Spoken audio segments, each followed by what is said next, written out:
Welcome to the Get All Set podcast. My name's Emily. And my name is Andrew. And this week we have with us Blake from the Tone Mob. Hello, everyone. What's up, Blake? Hey. Oh, just chilling. Just quarantining and chilling. Just like Chilling everybody like a else, villain? right? Quarantining like I don't know. Self-oscillating. Something. Oh, sorry, to that. isolating. That's right. Sorry, I was... Oh, Yeah. zip. sorry Oh, for jokes. the delayed response for the punchline. It took me a second. My brain is just now starting to fire up. This is about the time where I actually become a functional human being. It's weird how long it takes me to actually wake up. It's very bizarre. Wow. No, that's not abnormal at all. Honestly, I applaud you for waking up at all, because I really feel like some days I kind of just zombie my way from start to finish. Yeah. Well, yeah. I've been feeling that a lot. I've been having trouble sleeping. So, like, there are nights a lot of nights I haven't fallen asleep until like 2, and then I wake up at like 6 with the sun. Ooh, that's rough. It's been bad.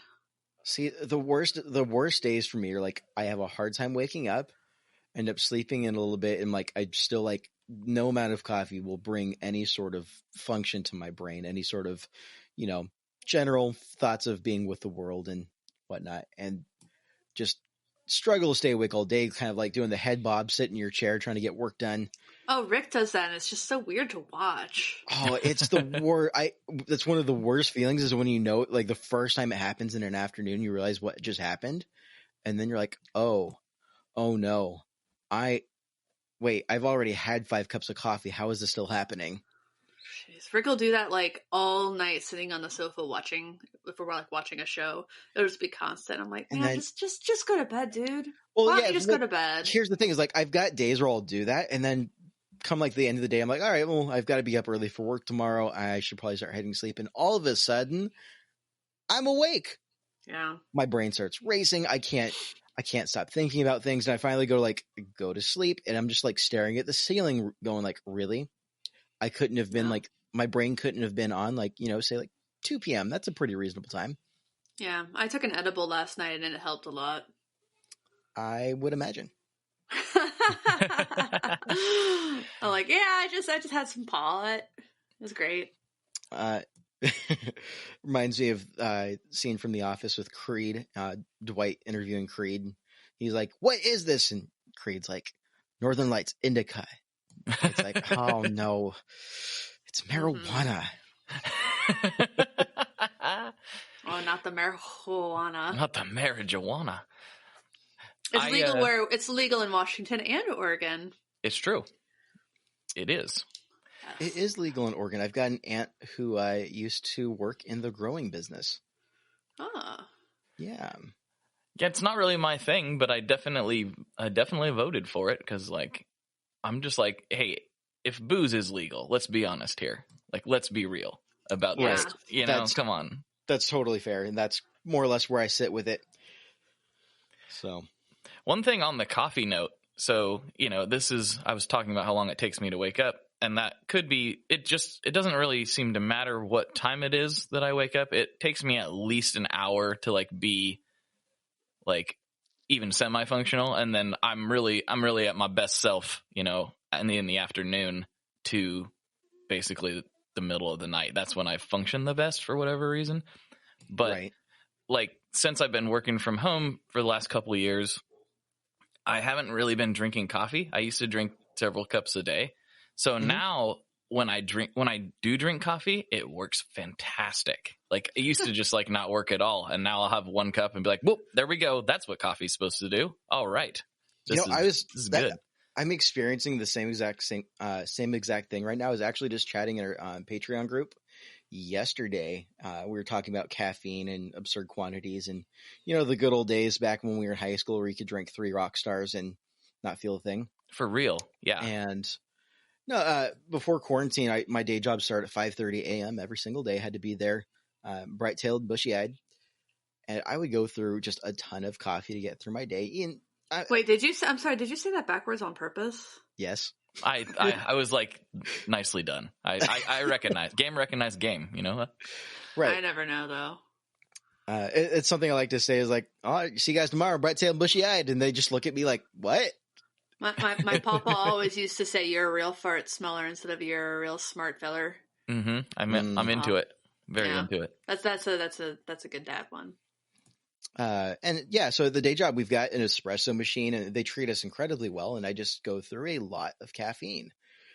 And now that I've been working from home for about, what has it been? What year is it? It was like 2 months now. It's been like two and a half months, something like that. It was like the first or second week of March. I got sent home indefinitely to work from home, and I've honestly only had like 1, maybe 2 cups of coffee a day. And so now, if I start dipping into that third cup, I'm like, "Oh, here we go." Mm-hmm.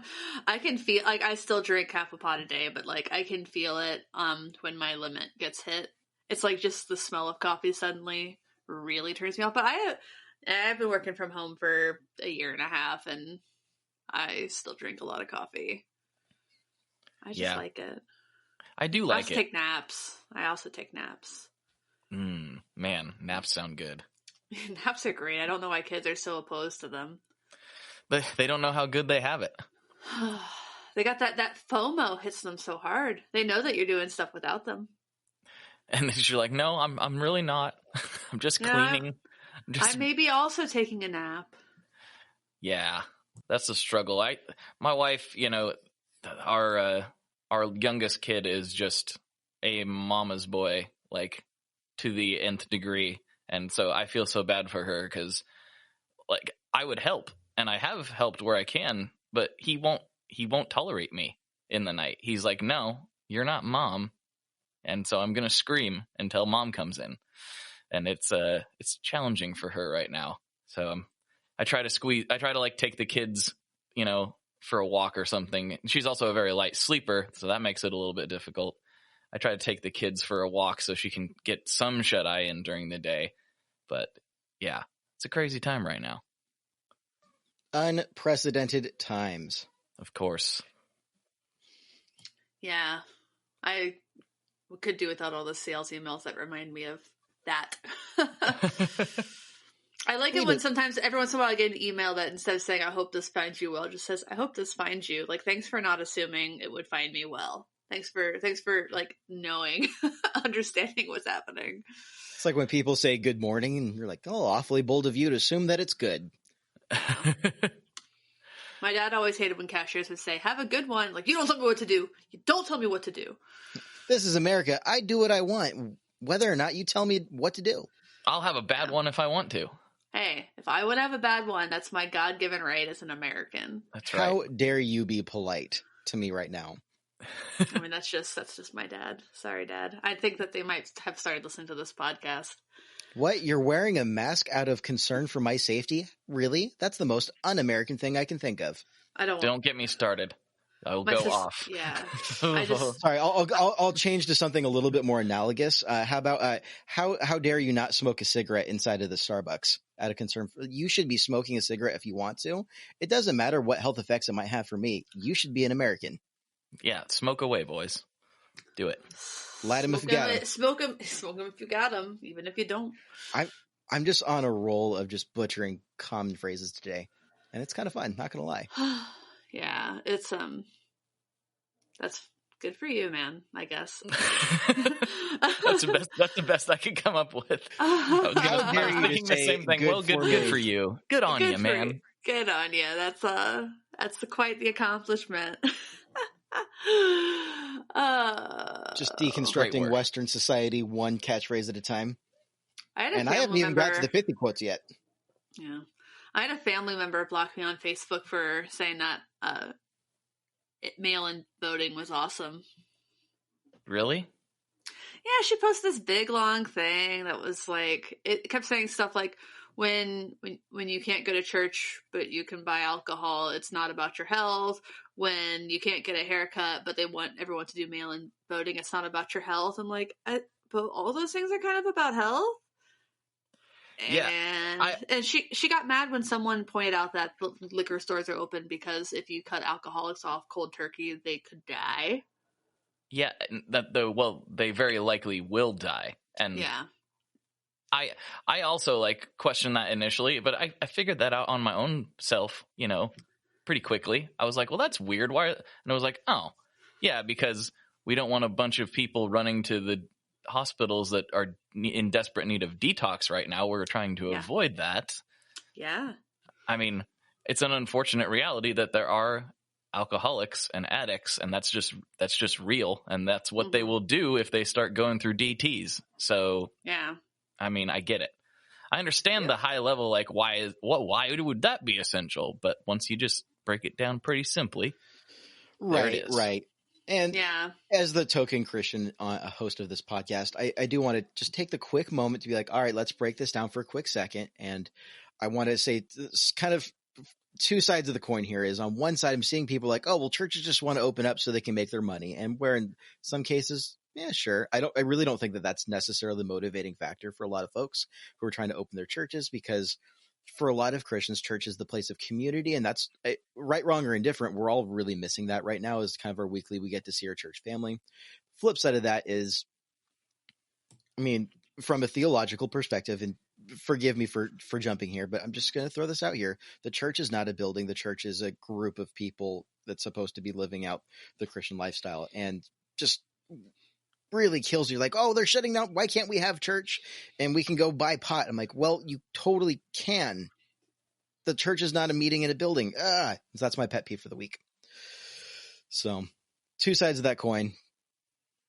Also, do you want 6 out of every 10 people in your church to die if everybody gets coronavirus? Because that's kind of the death rate in the United States right now. Yeah, I mean, I don't know. I don't want to. I'm so empathetic, and I'm having a really hard time. Like every time I'm seeing the numbers, I'm just starting to shut down. So I'm not really looking to get in numbers. I'm just looking to get into the. I really feel on a deep emotional level. I miss my church family too, but I just, to what end? So that's all. Yeah. I mean, I guess since we're going there, my whole thing with it is like, look, I want things to reopen too. Don't get me wrong. I understand that this sucks. I get it, right? This sucks for everybody. It sucks totally. For some more than others. But do you want to be shut down again? Like, do we want to go through this for a second time just because you were impatient? And I mean, just saying you in general, like people who are adamant about getting back to normal as soon as possible. I'm like, okay, I'm down with that. I understand why you would want to, but do you want to go through this again in 3 months and shut down again and like have even worse effects? Like it drives me crazy. Yeah. Like, let's just do what we're supposed to do. Get through it. We will get over this. It's going to happen. We've done it before. This is not new. Like, it's new to us just because we haven't had to like physically deal with it ourselves, but we have a recipe for this. So let's just get through it. And then we can go back to normal and not, drives me crazy. That's a take that I 100%, a lot of respect for that take, even with my joking quip about you hating small businesses. Throwing that out there. I was just going to edit that out, Andrew. I intentionally threw that out. I'm sorry. I was going to edit out because of crosstalk, not because you said it.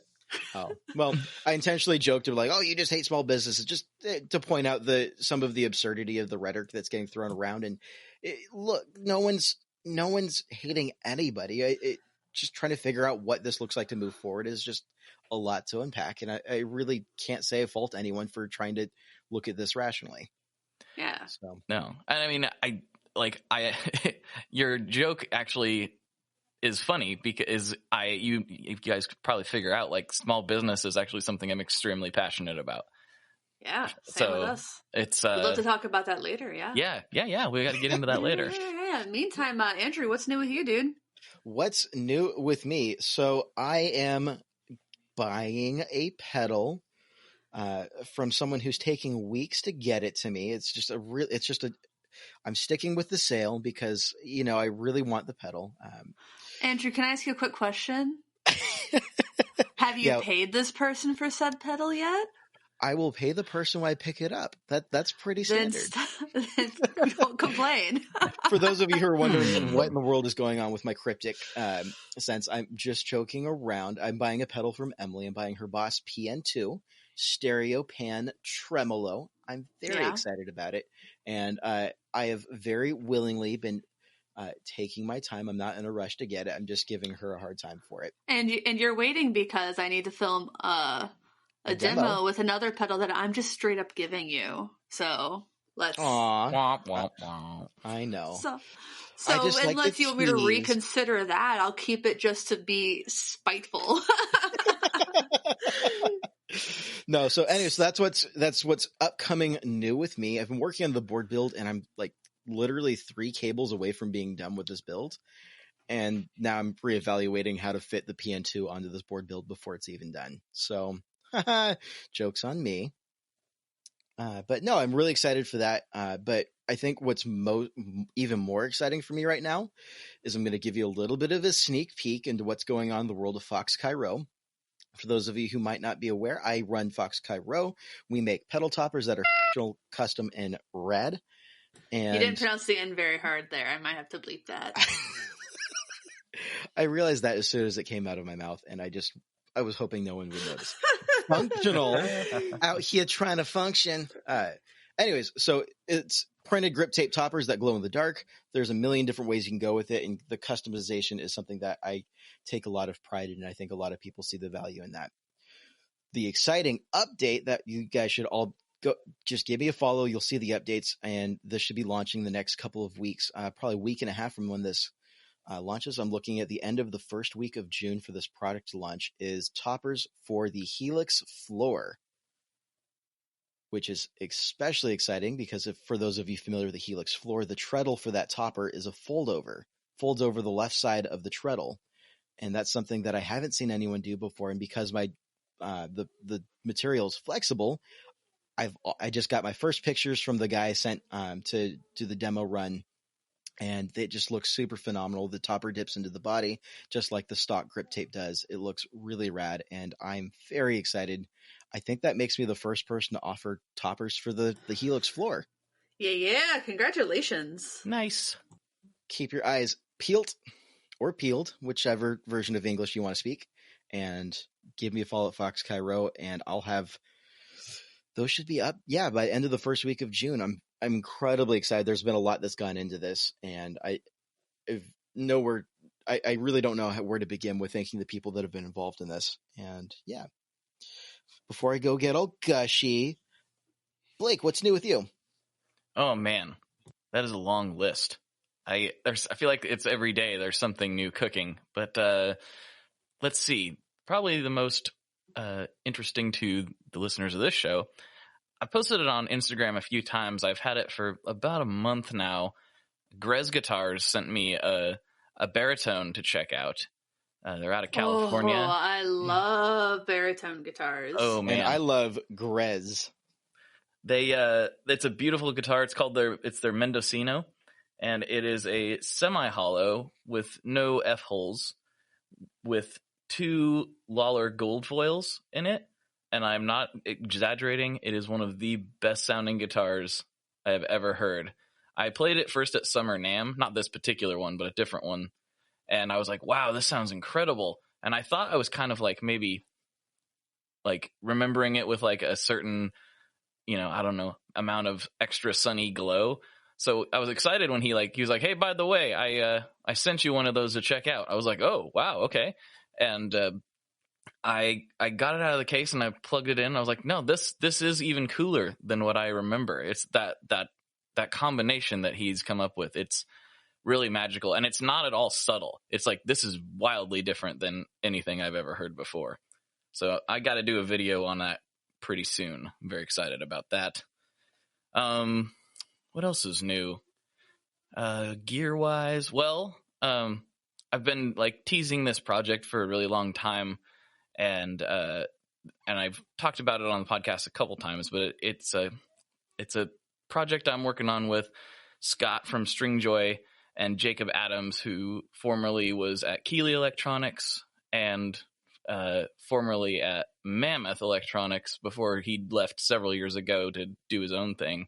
He does a lot of enclosure work now as kind of his main thing, but we've been working on getting a brand off the ground for a while, and we had this big pie in the sky project we were working on, and due to the coronavirus, we've had to switch gears because parts became an issue. So I'm currently working on another product for that company and also writing a comic book to go along with it, a new Oh, comic book. wow. So yeah, That's awesome. it's turning out to be pretty fun. I'm really enjoying the comic book process. I've gone through it once already, and that will have to be backburnered. But so I'm writing a new one, and I'm very excited about how that's going. Are you illustrating it also? No, nobody wants that. I am a terrible, terrible artist. It's really bad. No, actually, Taylor Adams from Deep Space Devices is working on this new one with me. He's an amazing artist. Yeah, my brother studied and majored in some sort of sequential arts, and at Savannah College of Art and Design. Very cool. I love comics. I'll have to send you guys the one we've completed. That won't be out yet, but please. I'll send you the digital version. You can check it out. A guy named Ethan Slayton, a local guy to me, did the art for that one, and he just crushed it. So nice. Very excited. That's so cool. That's a really cool idea. Deep Space Devices does some incredible artwork. Oh yeah. Just that's all Taylor. As soon as you threw that out there, I'm like, yeah. If you're listening to this and you haven't heard or seen Deep Space Devices, I just stop what you're doing. Maybe not pause this episode because, I like being able to talk in your ear, but go to their Instagram, just look them up and just stare at the eye candy because the artwork is out of this world. Yeah. Quite literally, thematically. There's some incredible stuff there. Yeah, and the pedals themselves are pretty awesome too. They are, and they're good people, and they are very funny. I did an episode with them, I don't know, 6-8 months ago, maybe even longer. I've completely lost track of time, but time is but a figment of your imagination, which is a theme. Time doesn't exist anymore. Yeah, we covered that with Kathy Valentine. Time is a theme of the comic I'm going to send you. So, oh, cool. Yeah, should be fun. Nice. That's all with me for now. At least all that would be interesting, I think. There's a bunch of boring stuff, but that's boring. So why would we want to talk about it? And that was the part of the show where I pretend like I'm going to move on without asking Emily what's new with her, just to be kind of a jerk. I'm kidding. You've done it so many times. It just makes me so sad. It really hurts my feelings. It just hurts my feelings. I know, which just continues to boost my ego because clearly you care about what I have to think. Wow. So what's new with you? What's new with you? Oh my God. Well, I got a little package from Walrus Audio in the mail. I got their Kangura filter fuzz, which I know just filled you with envy. A little bit. It's pretty cool. So yeah, I've been playing with that. I'm launching a demo for that some point this week, probably either tomorrow, so Wednesday or Thursday, just depending on how I feel. But the reason I'm kind of torn on that is because I have purchased from Fender their new Mustang bass in gold. Yes. Gold. Yes. Gold. Yeah. Gold. So it was what we were talking about on the effects loop, and I looked them up. I'm like, I think I need it. So I reached out to my person at Fender, and I got a tiny little discount, and I'm getting that in the mail on Wednesday or Thursday. When we were recording the episode with the effects loop, and we went over the new lineup from Fender, like in real time, we could all hear you processing the that I'm gonna have to have. I really need that now. Just in real time, it was incredible. Yeah, well, I mentioned it on there, but in Sunday Crush, when we've been getting together and jamming and writing new songs, the bassist Isaac and I, we've been doing about half the songs with me on guitar and half the songs with them on guitar and me on bass. But their bass is just a full scale, like, I think it's a P bass or a jazz bass. And Isaac's got bigger hands than me, so I'm sure that it's great for them, but for me, I like a short scale bass, and I haven't owned a bass since high school. On my 16th or 17th birthday, my dad got me a bass, and I enjoyed it. I played it. I went to college and kind of didn't really use it or need it.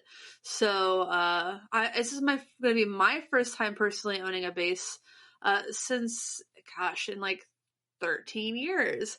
My husband's a bassist, but also he's got big hands, so he plays like a sterling Music Man bass. You know what they say about bassists with big hands? Big basses. Big gloves? Long scale lengths. Do you want me to say big dick? Is that what you're asking? No, the whole point of it is to not say that. The point is to like let people sink their, just dip into the gutter just a little bit, and then they feel really bad when we don't take it there. That's the point. Is we're shaming that's a very people. old joke. It's like, you know what they say about men with big feet, big shoes. Exactly. Yeah, but that's an old joke, and you gotta remember who you're talking to is me. And I've just I've been around dudes who like to make crass jokes so long that I know that the one way to kind of beat them is to be more crass. And that's just kind of the life of being a woman in music. And this is the part where I revert to pretending to be a goody good Christian boy. Yeah. That But I would never stoop to that level. But that's not all that's new with me. I put out a demo for the Alter Ego Vintage Echo that you loaned me. It's a very, very cool stereo delay. Yeah. The weird thing is the toggle on that doesn't seem to do what it was supposed to do. Yeah, I haven't really figured that part out, even after having it. Did you also look up the manual and you're like, why is it doing this? But so the toggle's supposed to be like setting the tap tempo, like the subdivisions and stuff. But to me, it turns it like up toggle is mono, middle is some stereo, and then bottom is very wide stereo. Is that your experience with it too? That was my experience, but it depends on what algorithm I was using. I think it was the 2290 algorithm that was giving me the full ping pong, which is such a good sound. I love ping pong delay. Yeah, me too. And that's made me really want to get not the vintage Echo, not the Alter Ego, but I was kind of looking into some other options perhaps, because it's been a while since I have the Avalanche Run, which is a stereo delay, but it's not quite that back and forth. But also I got the Fender, their new tube tremolo, the MTG series tube tremolo. It's really nice. Oh man. And isn't that one's a gold enclosure too, right? Yeah, all of the tube series, the MTG series. So they had the LA distortion and they had the MTG tube distortion. They're all gold enclosures. Just rolling in the gold. Also, I have an Enzo now. Yay! All the gold. Yeah, I traded my I had the Metaverse trim distortion, and I traded that for the Enzo. I love the Enzo so much. I love the Maris people so much. I love everything they do. I support Enzo. Everyone was telling me how complicated and hard to work it is, but I took it really slow, kind of read through the manual while I was playing with it, which I don't always do, and it seems not too complicated, like not overly complicated. Like if you read the documentation, like I was having a lot of fun with it. I was expecting to either like have a really hard time with it or instantly fall in love, and it's definitely been the latter. Yeah, it's one I don't usually read manuals either, but like on something like that, you kind of have to. Like, yeah, it's not, and once you do, it's like, oh, okay, I got it. This makes sense. And just for a little bit of context, the person that told her it was complicated was me, because I didn't read the manual. When I played it, I think it was American Music in Seattle, and I didn't open up the manual. I just kind of went for it, and they don't give you the manual when you try them out at that store. I remember I loaded the manual and I tried, but I am much more of a simpleton, and I'm not the most. I'm not going to put myself down that hard. I was going to say I'm not the most intelligent human. I've got to give myself a little credit here, but I but tend Andrew, to be... you are definitely not the only person who told me it was difficult. I mean, I saw literal Reverb listings where the description said, "I hate this pedal and it hates me too." That is harsh. Okay, I didn't go that far. That's incredibly brutal. I was just going to say that the only place that it got me tripped up is the secondary knob functions. And the only reason why that trips me up is because I'm so incredibly visual that I like being able to like have a knob for each individual thing. And just That's the only part where it gets me a little tripped up, but I also give me a couple more hours with it. I'm sure I would have got the hang of it. So Yeah. It's an interesting thing, and I definitely want to make sure that I get that preset switch. But it's going to be really cool to whenever we have live music again, because I have the SY1 right now, which I adore, but it doesn't have presets. I would love to just be able to go between doing like a poly synth lead line and a nice pad. You know. Oh, for sure. I mean, just options on stage is always really great, and that's the appeal of anything in the realm of MIDI, which I've been wanting to dip my toes into and so incredibly scared of all at the same time. I'm so scared of MIDI. Now. But do you want to hear my last new thing? I only have one more, I promise. Yes. I bought a board from our friends at Squatch. I got a medium-sized board from our friends at Squatch. Nice. What? So I'm going to be able to do a nice little secondary board. What wood did you get up? I don't know. I just all I know is Dan, our friend Dan Dolan made them, and it looks like the front, like the part that's going to be facing the stage. It's got a very fine grain, kind of like mahogany. Nice. But it's just like a light brown on the sides and a lighter brown on the top. They're all very beautiful.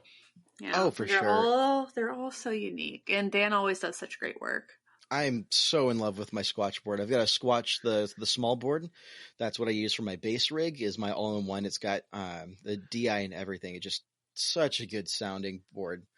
But it just fits so nicely in that little, it's just a grab and go, easy going, and just really pretty board. I just love it. Yeah, good. I'm glad to hear it. I have a little baby one too. I remember when you swung by my house right after you visited Squatch and you showed it to me. I'm like, yours looks really nice. Yeah, no, I had the pleasure of getting to pick mine up from the Squatch shop up in Mount Lake Terrace area. Linwood area. It's all about that, just north of where you're at. And so I swung by your place on the way back, like, look what I got. I wasn't even expecting to pick one up, and it was talking to Andy about all of it, and I was like, oh, I've got to have one of these. So I ended up walking out with one and was just made my month for sure. They're great people. Everyone should support them. Speaking of support, if you'd like to support this podcast, there are a bunch of ways you can do it. If you have a little bit of extra money, I know times are weird right now, but we have a Patreon at patreon.com/getoffset. You can support for as little as $1 a month, and for $25, I will write you a song. So we've been doing for better part of a little over, not quite a year, but I'm trying to think. Time is so strange. What we've been doing for approximately a year now is we've been sending the Mount Hood prototype. Mount Hood is the signature Get Offset fuzz boost combo pedal we did with Spruce Effects. And It's been on a little bit of a tour across folks in our Patreon group who are interested. We are down to, I think we're the last person in our Patreon group right now. For as little as $1 a month, just join us, support us, and before we go ahead and put the kibosh on that pedal tour, we might be able to sneak you in. So as soon as you hear this podcast, just literally $1 a month, and then send us a message and see what if you want it. We have to add Paul to that list. We do have to add Paul to that list. So we're down to two-ish. Second to last person. There, we've been having them with people for a week or two at a time. Mm-hmm. Yeah, so there's that.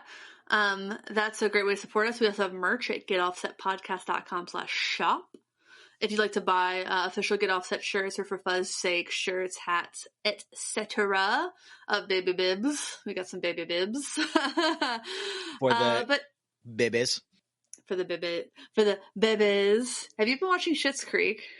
I have not. I've actually been watching The Newsroom, which completely side tangent. Does somebody also say bibbies in that, because that's a big thing in Schitt's Creek? No, but the thing that it took me like 3 episodes to figure out is one of the characters in The Newsroom, like, that actress is so familiar. Where do I know her from? And it finally hit me. I was like, oh, that's the drummer from Scott Pilgrim versus the World.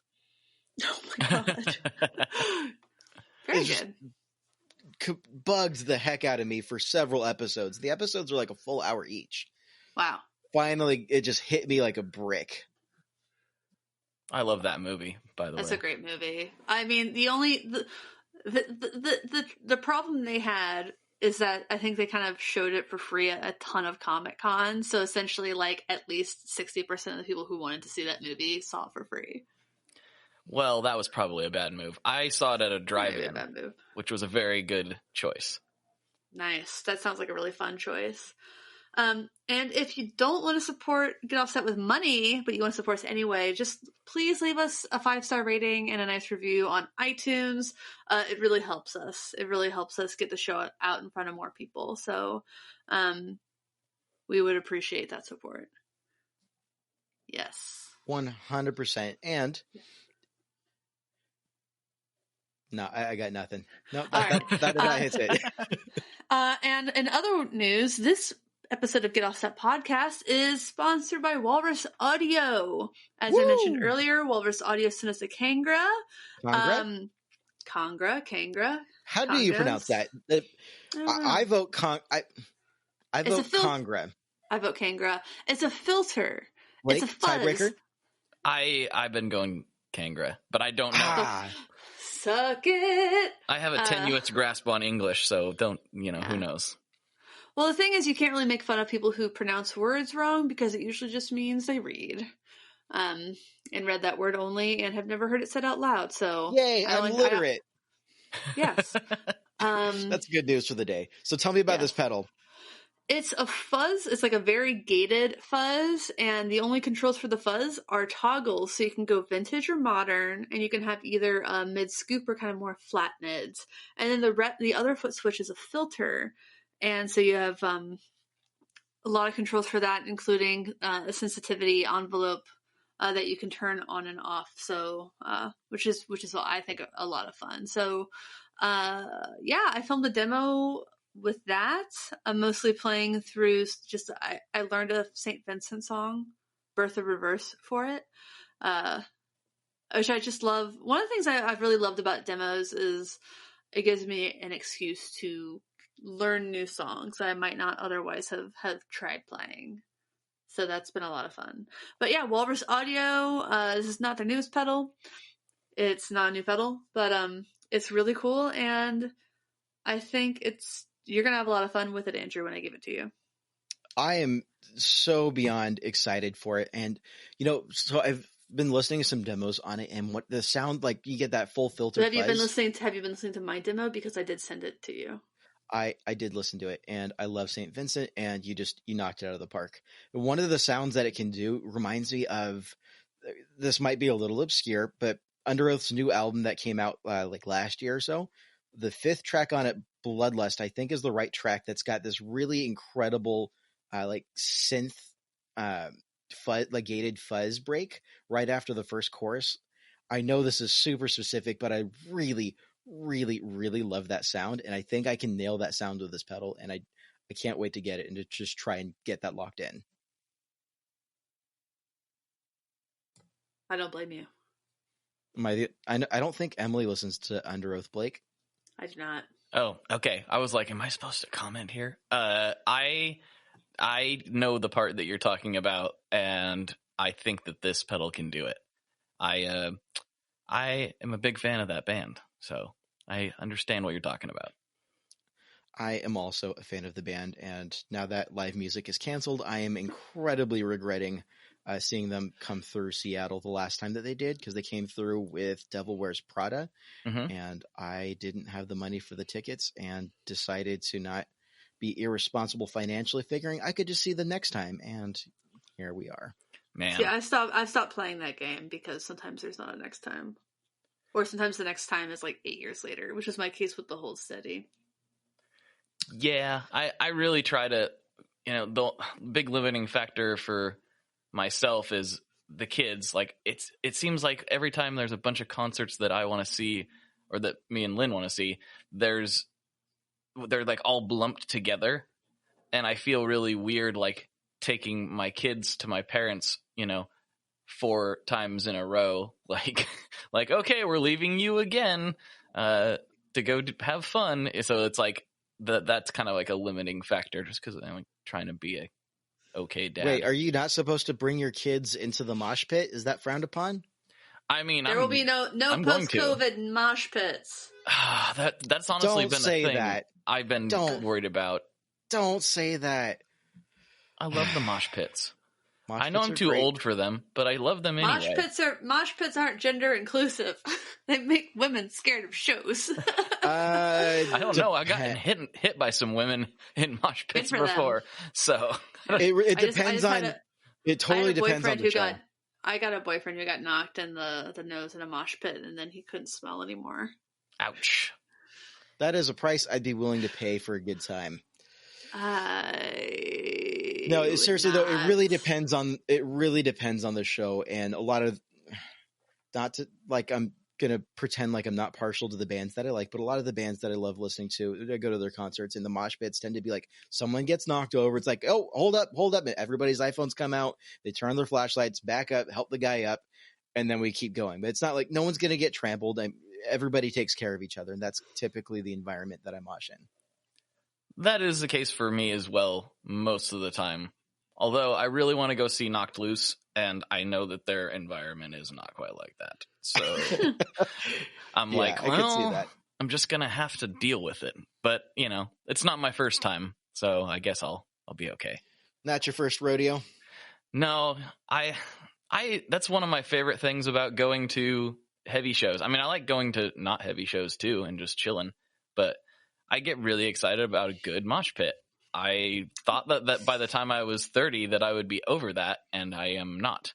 I'm not at all. Last time Thrice came through, I was in there the whole time, like it was, 2007. So I guess, I don't know. I still got it. I'm going to just keep rocking it as long as I still have it. Well, I mean, I've seen 45-year-olds at Dinosaur Jr. and Sonic Youth shows just raging out. It's a good time. It's a good outlet. All you had to say was Thrice, and now I'm just picturing Dustin Kensrue doing his thing, and just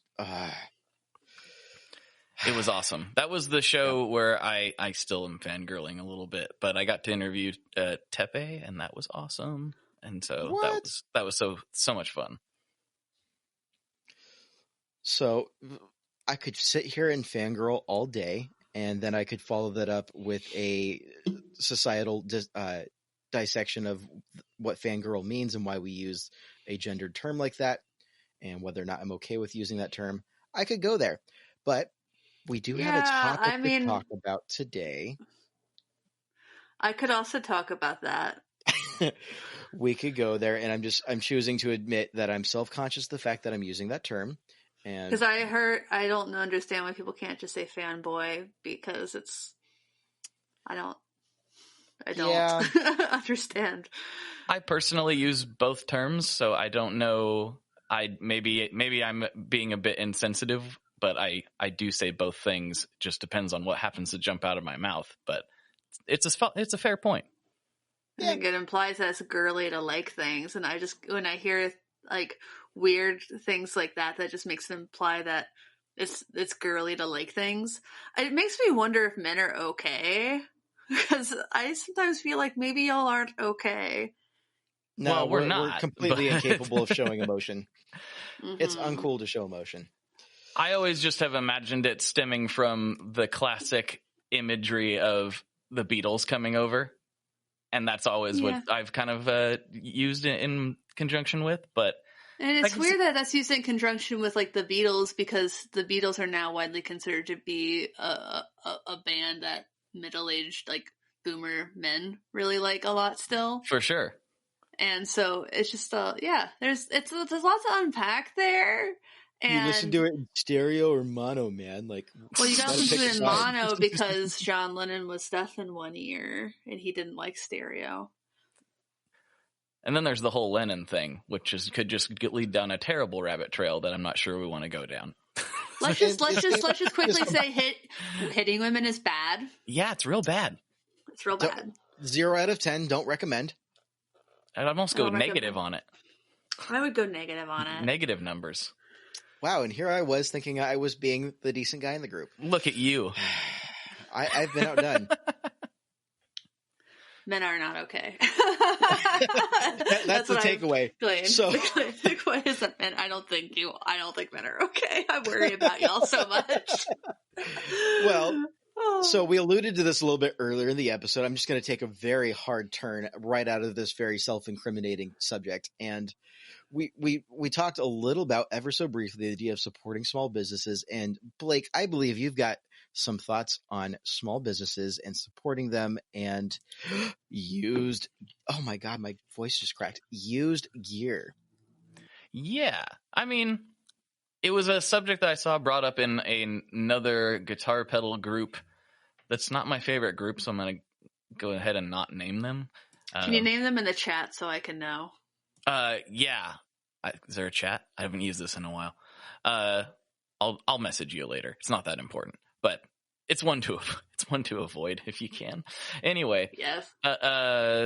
It was talking about like how many of you have like an all used pedal board and how did that go for you?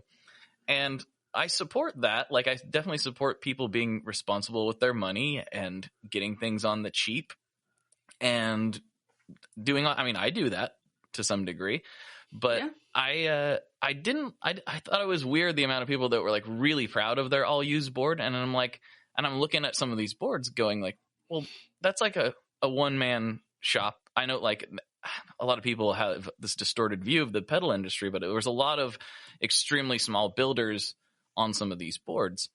And I'm going like, to me, and I know like, don't be irresponsible with your money, people. I'm not advocating for that. But if it's like the choice of saving $20 or $30 or helping out an independent builder, I'm probably going to err on the side of helping out the independent builder personally. Mm-hmm. Yeah. It's just something that is near and dear to my heart because I know so many of these guys and girls, and it's just like, I really like to see people supporting small businesses. It's something I'm extremely passionate about, like, which is why your joke earlier was extra funny, because it's something that's very near to my heart. And I work in that industry and try to help a lot of these people. And I don't know where I'm going with this, but I thought that was a weird thread. I thought it was weird to be happy about not helping the people that make the thing that you like. But yeah, that is sort of a very like, gosh, what's the phrase about America? Rugged independence? No, that's not right. But just the idea, bootstraps. Yeah. I mean, in America, we do love to talk about small business and how much we love small business, but they do tend to be the first people that we think that should give us a discount in a lot of cases. All right, so I'm gonna do something that I often do on this show, and I'm just gonna preface this all with, I'm gonna ask questions that are leading in a direction that I don't necessarily believe, but I just want to pick Blake's so you're just trying to say you're going to be a devil's advocate without saying devil's advocate, so then I don't say like a true white man? Is that what's happening? Again, self-incrimination is really not the direction I thought I was going to go with the show, but sure. So Andrew's about to play devil's advocate. So I'm going to play just a little bit, and I'm just going to kind of pick this apart and maybe see, because on the surface, I think that's a really great sentiment, but I think there might be some nuance to this we can kind of unpack here. How does that sound? Anybody? That's fine. All right. So, yes, God. Well, I got a little animated and then immediately started choking on my own spit, which is arguably deserving for someone playing devil's advocate. But here we go anyways. So, used pedal industry. Yes, I think in a way it's very clear in terms of cash flow that yes, it's taking money away from small builders, because if, I mean, the small builders already sold the used product, it's already out in the wild, and they're not going to benefit from it after the fact. But the fact that it's in rotation does mean that it's constant. The more gear that we see move, the more money we're going to see circulate around. And so I think, is there any sort of, any sort of validity to a counter argument that might pose the idea of, well, the person who's selling it's going to turn around and probably buy new from somewhere else. People who buy new are then going to sell used so they can buy more new stuff. And it's just this constantly churning machine of gas, or gear acquisition syndrome. That is I do think definitely a thing. there are two types. I do think there are two types of buyers: people who want always to get like the new shiny thing straight off of the press, and then the people who want to save as much money as they can. And I know there's some overlap, definitely. Like people been eyeing a pedal for a long time, and then they want to buy it when they see it used. But I mean, I do both. I buy new and I buy used. I tend to try to buy new from the smaller builders. But did you know that there was a big Supreme Court case about buying and selling used CDs? That sounds records? vaguely familiar, but I don't know anything about it. Yeah, it was a case that involved Sam Goody. If you're older than 30, like me, you might remember Sam Goody stores. So Sam Goody was primarily a record store, but there was actually a man named Sam Goody. And what Sam Goody would do is he'd go around to all these places that had jukeboxes, bars, restaurants, dance clubs.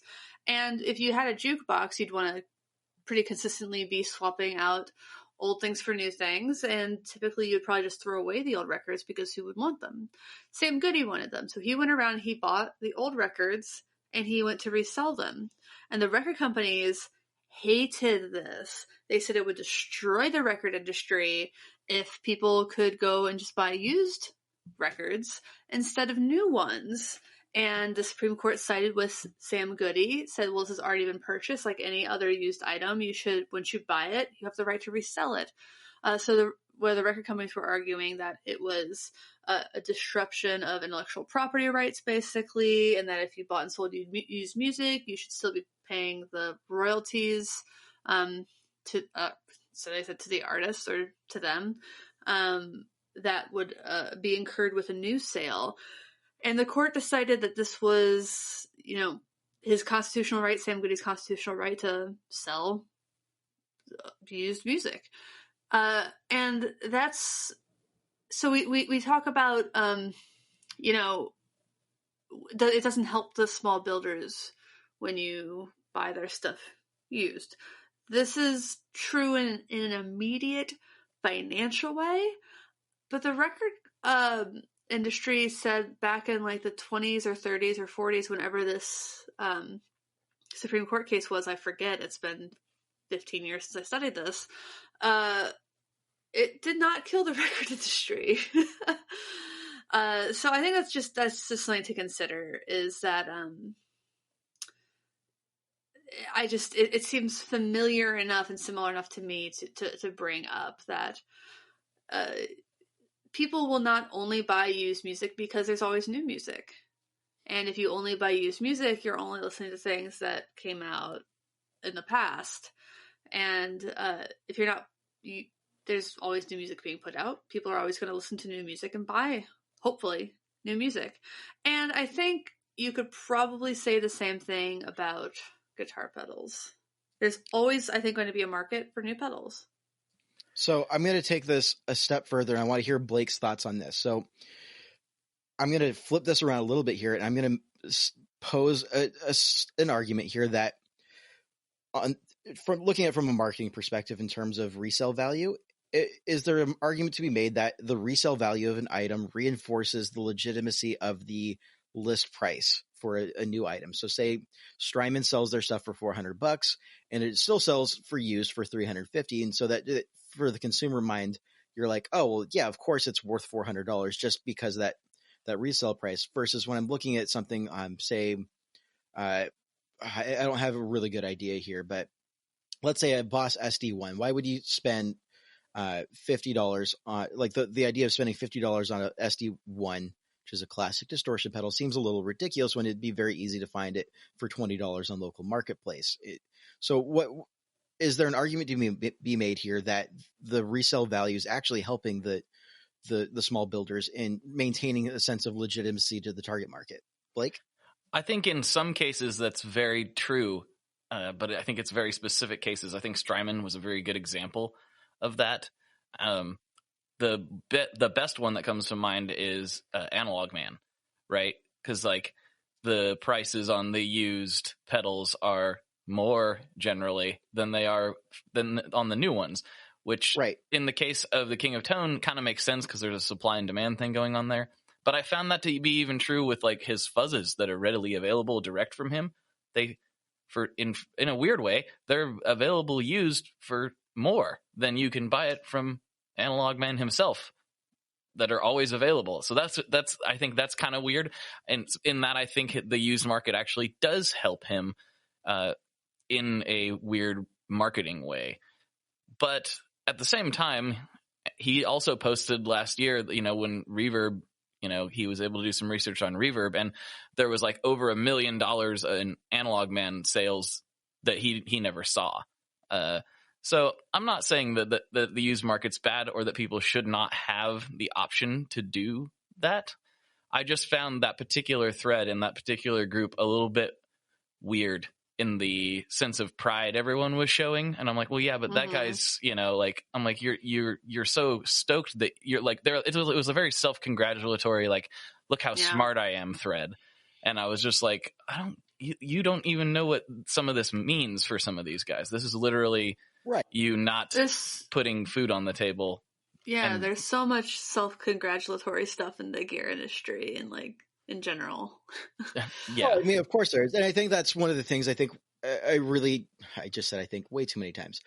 Yeah. I think that we do a really good job, not to, be self-congratulatory as well, but of at least bringing these items up for question and taking the moment to think, oh, are we really just operating an echo chamber that's ignoring some very obvious red flags, or is this actually like super chill?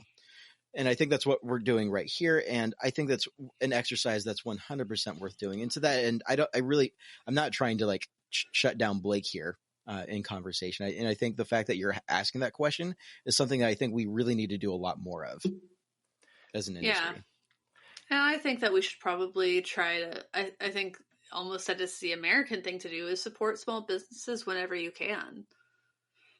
Even if it does mean you spend a little bit more, because that's the essence of a small business. Just in general, if you look at like the independent grocery store versus the Kroger, things at the independent grocery store are probably going to be more expensive, but why do you buy from the independent grocery store instead of the Kroger? And I, for one, love Kroger, Cincinnati company. I buy most of my groceries from Kroger brands. You might say because of like the service you get at a small grocery store or a small business is incomparable. The support I get from when I buy a wiring kit from Sean from Gun Street Wiring and I can't imagine getting that level of support from any like going on Amazon and buying a wiring kit or harness from a seller on Amazon. I just think it's worth it to spend money for smaller businesses and smaller builders most of the time. And honestly, sometimes it's not. Sometimes it's not. That is, sometimes. Yeah, like not all small businesses are worth supporting. So I'm not. Yeah, they're not good in their nature. Yeah, exactly. But I think that it's worth looking at the product that you're planning on buying, regardless of what it is, and being very conscious about where that spending is, because and I do this too. I'm speaking to myself. I'm not like trying to like preach to anybody at all.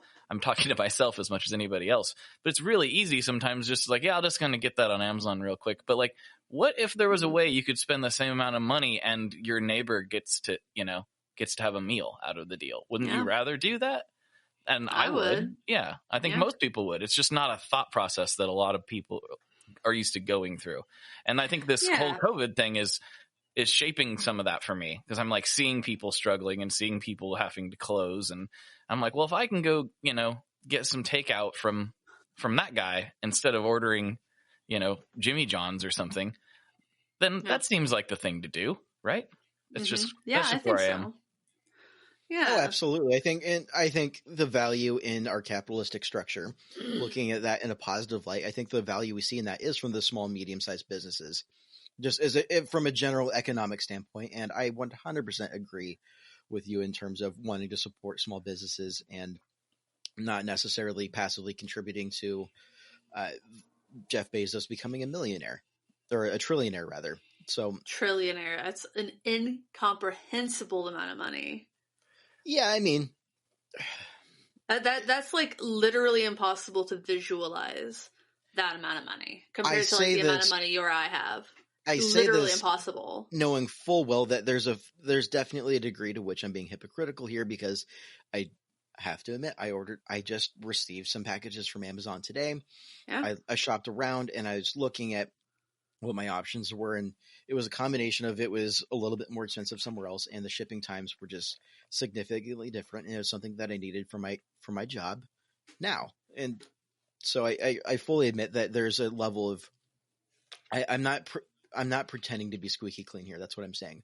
But I think in terms of questioning our mindset, in terms of why am I spending the money the way I do, I think that's something that is a question worth asking. I think it's something that the younger generation, I think if you look at marketing trends, is younger generation. This is like the youngest generation right now is one of the most uh, moral, conscious consumer bases that we've had in recent memory. And I think that's really important. I think that gives me a lot of hope for the future of the industry. Hmm. Yeah, I'm definitely not above. I do all of the things that I'm talking about. Like I'm just kind of speaking from what's been on my mind the last couple of days. I mean, don't get me wrong, I'm going to order stuff on Amazon. I'm going to shop at Kroger, but there's just a little more thought going into it, I guess. And I think thoughtfulness is what we should all exercise whenever we're buying from anywhere, and just understanding that our purchases have reason, and that something happens to other people when we spend money. Well, and our, how do I phrase this? Our $100 that we might spend in one place can go a lot further with a smaller entity. It means a lot more to them than it does to Kroger's. Like, it's like $100, whatever. Who cares?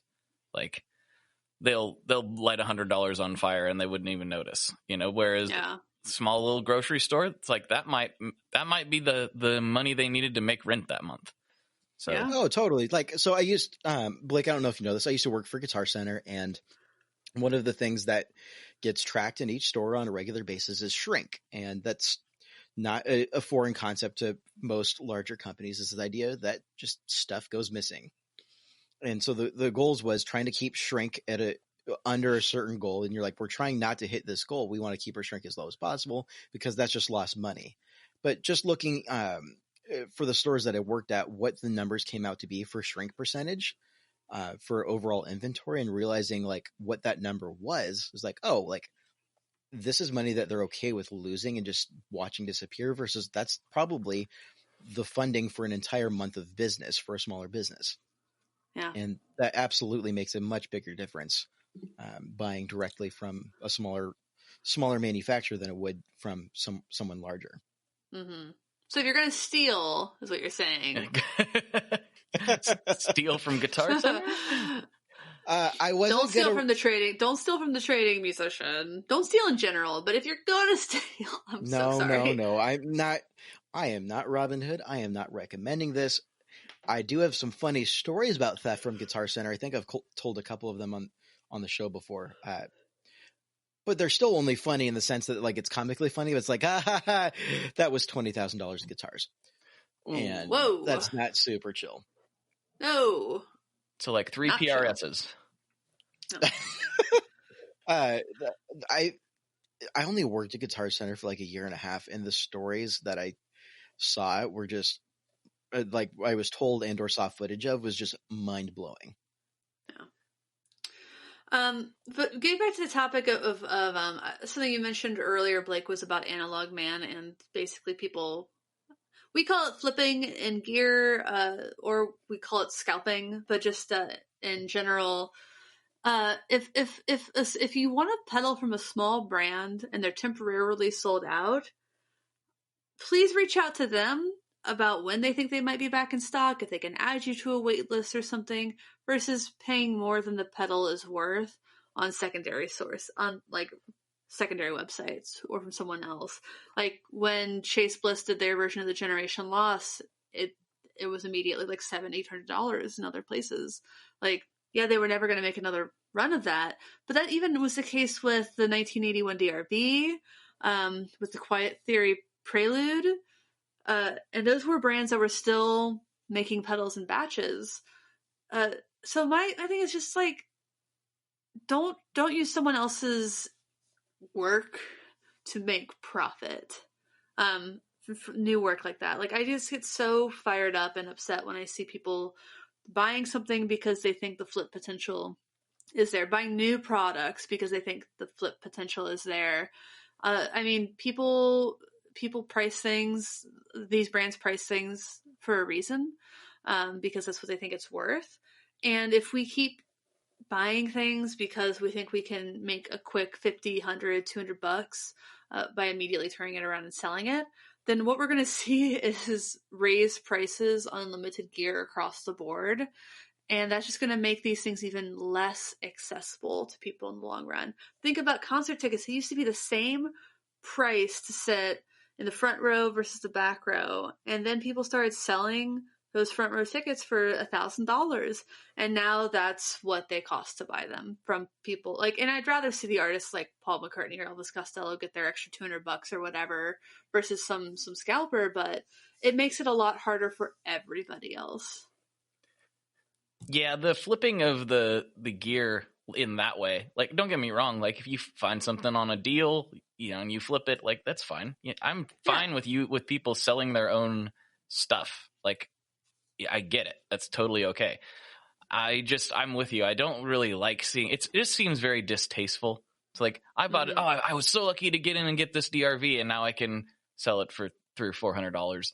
I was always just like, but why? Like, like, I would rather just wait myself. I really don't understand that. But I wonder if the blame falls more on the buyer of the jacked up prices or on the seller. You know what I mean? I think it's on both. It's kind of weird, like, right? Yeah, it's definitely both, but I kind of blame the seller a little bit more. Yeah, they don't have to. Maybe if the buyer had been able to buy it in the first place for the original price, but no, the person who wanted to just turn it around and sell it is the one who ultimately bought it, and then turned it around to sell it to the person for $200 extra. That's true. Yeah, I mean, I don't think consumers are like, oh, goody, I get to spend. I just pulled it up. The Chase Bliss Audio Cooper Effects Limited Edition Generation Loss is starting at $715. And I think they sold for what, $400, $350? 500. Was it $500? I think it was $500. I think it was $4 or $5. It was very expensive. Sure, it's a limited edition. They only did 1,000 of them. It's a collaboration. I mean, by all means, but I don't think any consumers looking at that who anybody who's like, I wanted to be on the first run, I wanted to buy it direct, I wanted to be the original owner. No one's looking at this going, oh, goody, I get to spend an extra $200. Lucky me. I don't think anyone's saying that. And I'm looking at some of these, I'm like, they're all listed in mint condition. Some of them are literally like, there's one here for $760, still in, like, has not been plugged in, never been used. Yeah, so the guy, like, they just bought it to sell it. And like, that's people. It's like Beanie Babies in the 90s or some crap like that. And all the Beanie Babies are now worth like $3 to $5 tops. I will say, I wish I hadn't just given away all my Pokemon cards. I didn't think it was going to come back. I can't find my Pokemon cards. I never got rid of them. I purposely remember moving them into my house, and I cannot find them. And I have some good ones in there. Yeah, I doubt mine would have been like extremely valuable. Like, none of them were really first edition, but like at the time they were valuable. I definitely have some first editions. The first pack of Pokemon cards I ever got was given to me by my neighbor's mom. Nice. And we opened them up together, and in mine there was a holographic Charizard. And in his, that was in my first pack too. My first pack had a holographic Charizard. Yeah, and he had like a trainer or something, and he was like, "Oh, Mom, I want that one," and she's like, "That's not how this works." I'm like, "I'm not giving you my Charizard." Yikes! Yeah, that kid must have felt very sad. Yeah, he was bummed. I believe it. So I know I just railed a little bit on scalpers and flippers, but the flip side, if I may play devil's advocate here, is But to what end? Like, are there any pedal builders are going? Oh, like from a pedal builder perspective, is there anyone that's going? Great, my use value is awesome, and that means I can justify spending more the next time I run a batch. Is like we've all talked to pedal builders, but Blake, can you imagine any pedal builders kind of being in that headspace, going like yippee, like good times? Well, most of them that I know that have experienced these things really they don't like it for all the reasons we stated. But I have explained to them before, I'm like, listen, I know that this isn't great, and I really wish people didn't do this. But it actually is good for your brand in a weird way when they sell at an elevated price. It's not good when they're being undercut severely, but it is good in weird ways for all the people like us that are like, I'm not paying $700 for that. I'm going to wait until, because there are a lot of people like, I'll just wait until, I mean, that's why the King of Tone list is 2 years long. Like, that's how you it's up to build an 3 years email right list. Mm-hmm. You build an email list, and then you build a batch, and they sell out within five minutes sometimes. That's very good. Yeah. So I know that like the brands largely don't like it because it's an unpleasant, side effect of capitalism, I suppose. But I think they recognize that it can be good for their brand overall, which is kind of a weird double-edged sword. Right. Yeah. I mean, by and large, everybody I've talked to in the pedal industry, like they're not doing this so they can get rich. So they're doing this because they care deeply about the players. They care deeply about putting quality products in people's hands and for them to enjoy, for them to be inspired by, and for all of those like really noble reasons. And so I definitely resonate with the frustration of, and now people are doing this with it. This is not what I wanted. Yeah, I agree. But I think that's probably a good place to end this conversation for now, unless either of you has some burning last point to make. My last burning point to make, I guess, if you're going to try and cut me off, is that this is America and I can do what I want. And how dare you cut me off? I mean, this is just absurd. I will say, like, despite all of the things that I, was criticizing, I do support the American right for everyone to do whatever they want with their property, though. So while I may have like personal, being able to sell, reservations about it, but I like that we live in a society where you can do whatever you want with your stuff. I'm gonna just carpet bomb one last point in here on the topic of used gear. Is a pet peeve of mine is when people complain about the fees it takes to sell on online platforms. Because the service that they're offering is worth money. It's worth probably more than 15%, honestly. Yeah, I mean, that's something that's been a topic that's been kind of stirred up a little bit lately with Reverb changing up their some fees and structures and the way that they're doing things. That's fine. I've got a couple of pedals that I've been trying to sell in local marketplaces that just aren't going to sell, and I know I'm going to lose, quote unquote, a little bit of money. Or I could look at it in the perspective of this wasn't going to sell locally anyways. Reverb is offering me an awesome service here, or eBay or anywhere else that you're selling. Like, stop complaining that they're taking their fair share. I mean, I think that's incredibly reasonable. They're offering an incredible service, an incredible place to bring sellers and buyers together, and also protection to both parties. Exactly. So that's just the point I wanted to kind of just lace into the end of this conversation. Yeah, related pet peeve. Yeah. You'd make half as much selling it to a local guitar store. I'm just going to say, yes, I agree with all of that. I have nothing else to add. Cool. Folks at Reverb are awesome. I love all of them, and I miss seeing them all dearly. I'm glad I got to see them at NAMM before the Rona. Yes, and I am very proud that I get to write for Reverb.com every once in a while. Check out my article about steel guitar players and the pedals that they use, which is fairly new on Reverb.com.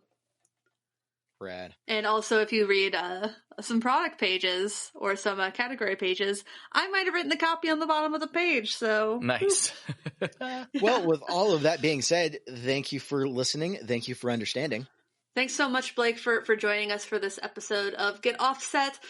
For all of you who enjoyed listening to Blake talk, he has his own podcast called The Tone Mob that you should check out if you have not already. And you might be here just because of Blake. So if you are, thanks so much. Well, subscribe. Thanks for having me. It's been wonderful unpacking all this stuff. I don't know if we made any headway, but it was fun anyway. So, It was, yeah. Good times. Yeah. Thanks for having me. Yeah. Until next time, I'm Emily. I'm Andrew. And I'm Blake. Yeah. Goodbye. Bye. Bye. 1, 2, Hit it, Michelle.